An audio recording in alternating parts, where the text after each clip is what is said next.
Reka amakuru yo muri uyu munsi nyahere mu karere ka Nyamasheke aho byabereye mu mudugudu wa Ngoboka akagari ka Shangi umurenge wa Shangi akarere ka Nyamasheke mu ijoro rishyira ku wa gatandatu tariki ya 17 Gicurasi bikaba bikekwa ko byakozwe n'uwasabitswe n'ingengabitekerezo ya Genocide. Ni Nyirangirinshuti Terezi w'imyaka 63 warokotse Genocide yakorewe Abatutsi mu mwaka w'1994 yishwe n'utaramenyekana amutemaguje umupanga ku ijosi n'umusaya w'ibumoso.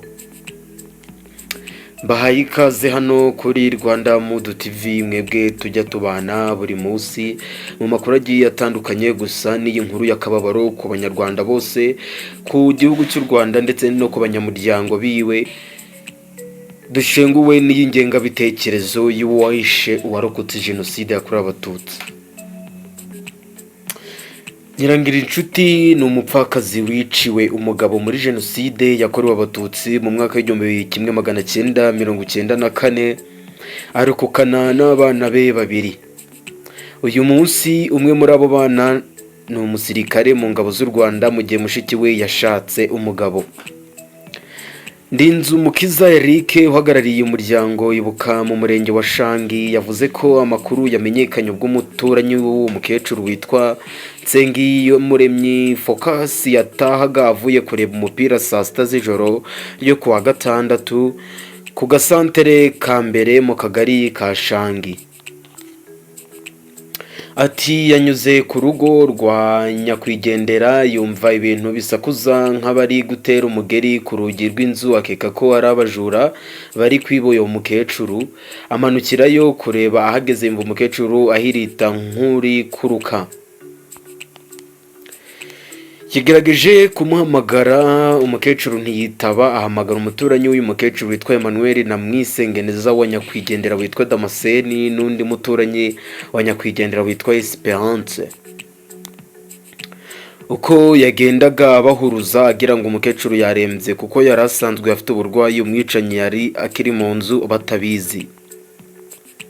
Ndinzumukiza akomeza agira ati umwicanyi abumvise yahise azimya itara ryo mu cyumba cy'uyu mukecuru, anakinga urugi rwo mu gikari kuko umukecuru ashobora kuba yaramukinguriye mu cyumba aryamamo.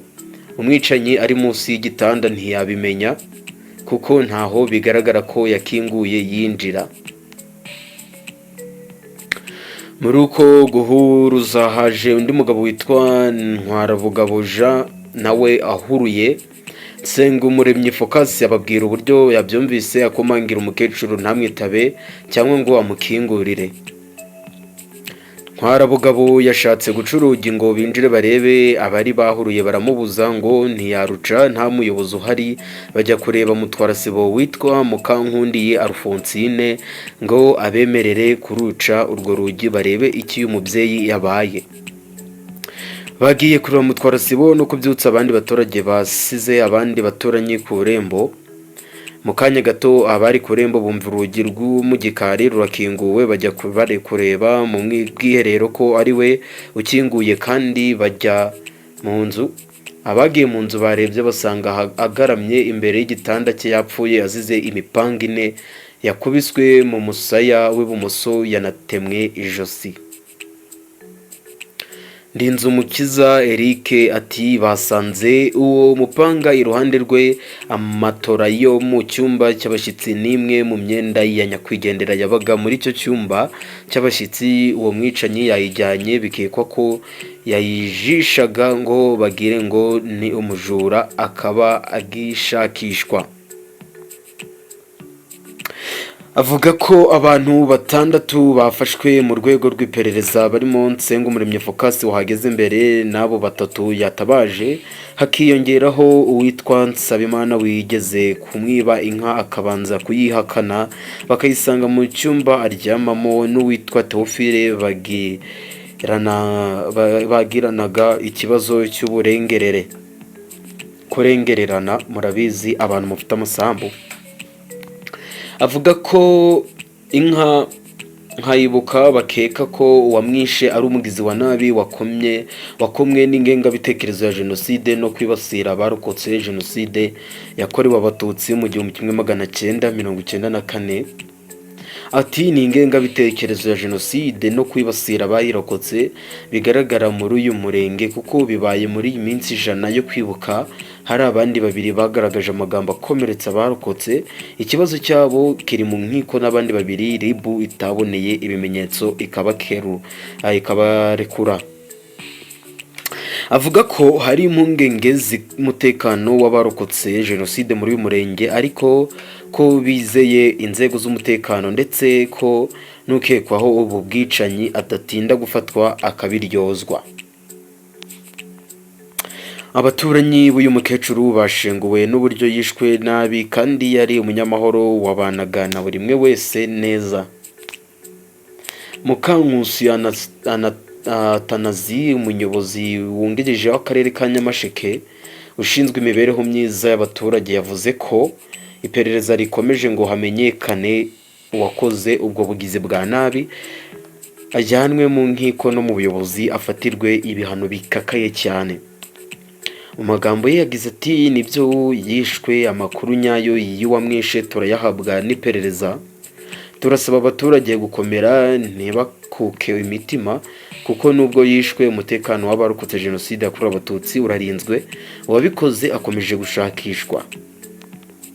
Nyakwigendera asize abana babiri n'abuzukuru babiri, umubiri we ukaba wajyanywe mu bitaro bya Bushenge ngo akorerwe isuzuma mu gihe iperereza naryo rigikomeje. Ni mu karere ka Nyamasheke aho umubyeyi warokotse jenoside witwa Nyirangirinshuti Tereza w'imyaka 63 yishwe n'utaramenyekana amutemaguje umupanga ku ijosi n'umusaya w'ibumoso. Mu nyumvirire ishyano mwa bantu mwe, ibi bintu ntabwo narinzi ko byaba turi muri iyi minsi 100 yo kwibuka abazize jenoside yakorewe abatutsi. Gusa nuko burya mu Rwanda nabonye tugira umucyo mwiza cyane ukomeye. Ntabwo mu Rwanda bajya bakatira abantu igihano cy'urupfu gusa ari nko mu bihugu byo hanze, nko mu bihugu by'Abarabu bya Somalia, ziraza abira bihugu bindi byose byumvikanamo intambara z'urudaca buri munsi, ho baracyanyonga abantu. Kumwikera umuntu yafatirwaga mu cyo bakamukatira urwo gupfa bakakunyonga nawe bakaguca umutwe. Gusa ndizera ko leta y'u Rwanda ndetse n'umutekano w'u Rwanda bari buze kubikurikirana uyu muntu mwicanyi agafatwa ndetse akabasha kuba yabiryozwa. Kanda subscribe kugira ngo ugezweho n'andi makuru ajyanye n'iki kirego araza kubagezweho. Nurangiza ukande like, ubundi uduhe ibitekerezo byaho muri comment utubwire icyo weho wabivugaho. Hano kuri Rwanda Mudu TV tukomeze no kubana mu zindi update, tukomeza no kwihangana. Ciao ciao, hasta la vista.